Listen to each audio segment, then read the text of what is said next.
करता हूं, मिताली जोड़ रही है। पहले इन्फोसिस बता देता हूं, उसके बाद मिताली से सारे बाकी इंपॉर्टेंट रिजल्ट बल्कि इंपॉर्टेंट बैंक्स पे चर्चा कर लेंगे। इन्फोसिस लेकिन पहले ग्राफिक स्क्रीन पर लेकर आइएगा।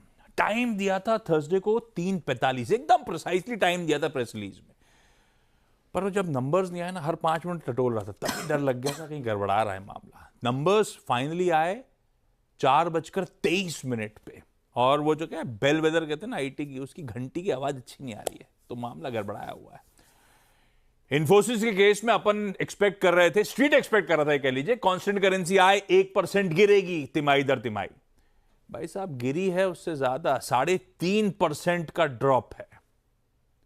तो ऐसे में क्या हुआ, पूरे साल की जो गाइडेंस दी थी 4.5 से 5% हम कांस्टेंट करेंसी में ग्रो करेंगे, वही मिस हो गया। 4.2% पे पहुंचे, तो इन्फोसिस ने अपने एनुअल गाइडेंस इस बार मिस कर दिए। खैर, मूड कैसे बदल रहा था वो डेटा मैंने स्क्रीन पर रखा हुआ है। कैसे हर क्वार्टर कांस्टेंट करेंसी ग्रोथ सुधर रही थी, तो कंपनी अपनी गाइडेंस बढ़ाती चली गई, और इवेंचुअली एकदम से Q4 में सारा मामला गड़बड़ा गया। वो कहते हैं ना, वक्त बदल गया, जज्बात बदल गए, वैसे ही एकदम से सब गड़बड़ा गया Q4 में आते आते। दूसरी इंपॉर्टेंट चीज, FY26 की गाइडेंस, पूरे नए साल की गाइडेंस 0 से 3% की बात करी। अपन मान के चल रहे थे 2 से 4% का गाइड करेगा, पर 0 से 3% बहुत बुरा नहीं है।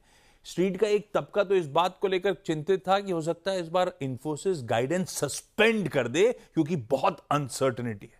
दी इन्होंने 0 से 3%, हालांकि जो दी है स्ट्रीट एस्टिमेट जो मान रहा था गाइडेंस देंगे, उनके अनुमान से कमजोर ही ये गाइडेंस सामने आता हुआ। खैर, ये इन्फोसिस की कहानी है, और इन्फोसिस के बाद हुआ क्या, तीनों आईटी दिग्गज TCS, विप्रो, इन्फोसिस, जो स्ट्रीट एक्सपेक्ट कर रहा था उससे खराब परफॉर्मेंस, तीनों ने मिस करा। पर आईटी मिस कर रहा होगा, बैंक्स, चाहे वो HDFC बैंक हो, ICICI बैंक हो, डिसअपॉइंट नहीं करेंगे आपको। मिताली बताएंगी कैसे लगे numbers. Mitali, good morning. Good morning. तो बैंक्स और फाइनेंशियल कंपनीज के Q4 के रिजल्ट्स काफ़ी प्रॉमिसिंग नजर आ रहे हैं। HDFC बैंक की अगर बात करें तो नेट प्रॉफिट में हमें 6.7% का इजाफा देखने को मिला है। 17,616 करोड़ के आसपास फिगर रजिस्टर हुआ है, जबकि NII भी 10.3% के साथ यहाँ पे ग्रोथ दिखाते हुए नजर आया। बैंक के ग्रॉस NPAs और नेट NPAs में भी हमें इंप्रूवमेंट देखने को मिला है, जो कि पिछले क्वार्टर से काफ़ी बेटर नजर आ रहा है। साथ ही डिविडेंड की अगर मैं बात करूँ तो बोर्ड ने 22 रुपये का डिविडेंड अपने शेयर होल्डर्स के लिए रिकमेंड किया है। और निम्स की अगर बात करें तो यहाँ पे 3.54% तक यहाँ पे इंप्रूवमेंट हमें निम्स में देखने को मिला है। दूसरा, मैं ICICI बैंक की बात करूँ तो वहाँ पे भी जबरदस्त नंबर्स देखने को मिले हैं। नेट प्रॉफिट जो है वो 18% बढ़कर 12,630 करोड़ पर रजिस्टर होता नजर आया। NIIs में 11% की ग्रोथ दिखी। वही बैंक के जो निम्स है वो भी 4.41% पर नजर आते हुए आए। NPA लेवल्स में भी हमें इंप्रूवमेंट देखने को मिला है। साथ ही डिविडेंड की अगर बात करें तो यहाँ पे 11 रुपए का डिविडेंड बोर्ड ने प्रपोज किया है अपने शेयर होल्डर्स के लिए। जियो फाइनेंशियल सर्विसेज का भी रिजल्ट आया। नेट प्रॉफिट हल्का सा 1.7% तक यहाँ पे बढ़ता हुआ नजर आया, 316 करोड़ रुपए का आंकड़ा, जबकि रेवेन्यू में 18% का जंप यहाँ पे नजर आया है, 493 करोड़ के आसपास। कंपनी की AUM पहली बार 10,000 करोड़ के पार चला गया, जो कि एक सिग्निफिकेंट माइलस्टोन है। यहाँ पर HDFC लाइफ ने भी यहाँ पे स्टेबल परफॉर्मेंस दिया है। टोटल APE की बात करूँ तो 10% बढ़कर 5,186 करोड़ पर रजिस्टर हुआ। VNB में 11.5% की ग्रोथ देखने को मिली, और VNB मार्जिन भी 26.5% तक ग्रोथ होता हुआ नजर आया है।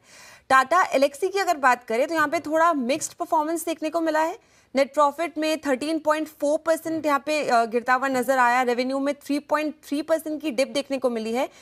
एबिट और मार्जिन में भी यहाँ पे गिरावट देखने को मिली है। फिर भी कंपनी ने 75 रुपीज़ का डिविडेंड जो है यहाँ पे डिक्लेयर किया है। यस बैंक की अगर बात करें हम तो यस बैंक का Q4 performance strong turn around performance था।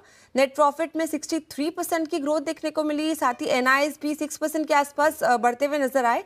ग्रॉस NPA 1.6% पर स्टेबल था। प्रोविजंस थोड़े बढ़े, लेकिन NIMs की बात करें तो 2.5% तक इंप्रूवमेंट यहाँ पे देखने को मिला है। ओके, ये सारे इंपॉर्टेंट नंबर्स इन पे अपन खुलते ही रिएक्ट कर रहे होंगे, और नीडलेस टू से इन नंबर्स के बाद बट ऑब्वियस है, निफ्टी बैंक खुलते ही नए रिकॉर्ड उच्चतम स्तरों पर कामकाज करता हुआ आपको नजर आएगा, और निफ्टी उस तरफ अग्रसर नजर आएगा।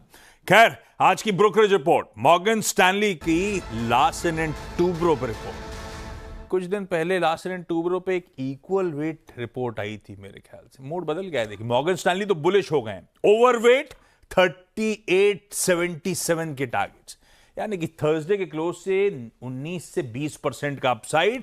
ये कह रहे हैं ये इंडिया के केपेक्स का एक बेलवेदर है और मिडल ईस्ट का भी। तो कोर अर्निंग्स एक्सपेक्टेड है FY25 से 28 के बीच में 20% की सालाना दर से बढ़ रही होंगी। FY25 की समाप्ति करी इन्होंने एक मेगा ऑर्डर के साथ, थर्ड स्ट्रेट ईयर, और ये मान के चल रहे हैं कि FY26 में domestic order book bounce back strongly करती हुई नजर आएगी। रिड़ा पर रखिए स्टॉक को। क्विकली छोटा सा ब्रेक के उस पर जब लौटूंगा तो HDFC सिक्योरिटीज के अनुज गुप्ता साहब